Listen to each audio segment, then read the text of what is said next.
এখন আমার কষানি হয়ে গিয়েছে। এখন জল দেব, আলু দেব, দুটো চিকেন মেরে তারপরে কড়াইতে আমার জন্য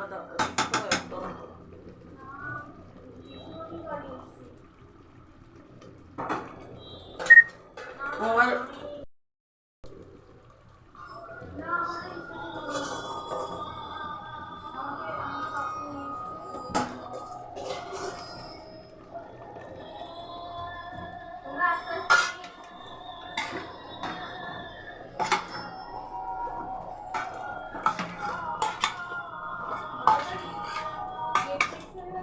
এখন আলু দিচ্ছি, আলু দিয়ে একটু নাড়াচাড়া করছি, তারপর গরমের জল দেব।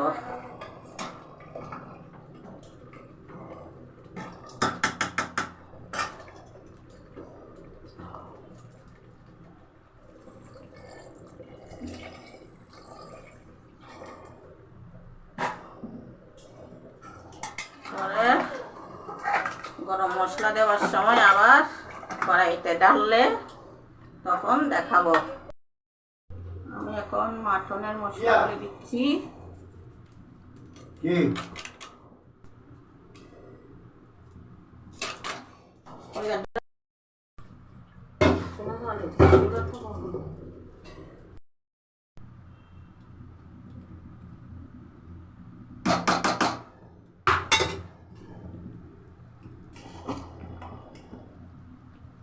এক চামচ ভাজা জিরার গুঁড়া দিচ্ছি একটু সেন্টের জন্য, স্বাদের জন্য।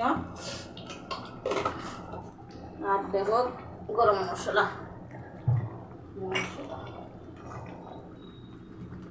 মাটনের মশলার সাথে সব থাকে, তবু দুইটা গরম মশলা দিচ্ছি। কেমন লাগে দেখেন রান্না। পয়লা বৈশাখের গরম, অনেক চাপ ব্যাপার রান্না বান্নার সময়। এদিকে আবার পোলাও বসাইছি।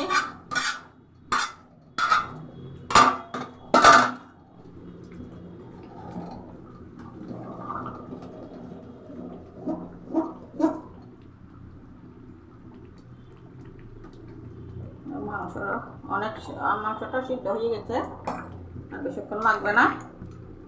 সব মশলা দিয়ে দিয়েছি, মাটনের মশলা, গরম মশলা দিয়েছি।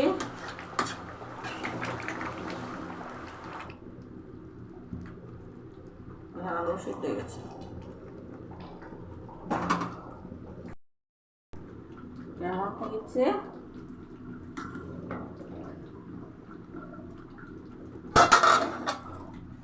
এটা গাজর দিয়ে পোলাও করেছি। তো গাজরটা দিলে কালারটা সুন্দর হয় পোলাও, সেজন্য গাজর দিয়ে পোলাও করেছি। পোলাওটা একদম ঝরঝরে হয়েছে দর্শকরা। এটা হলো বাসমতি।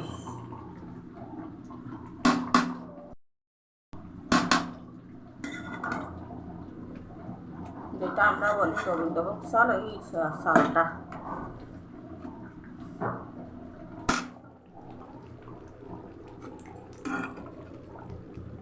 আমার এখন রান্না শেষ বন্ধুরা।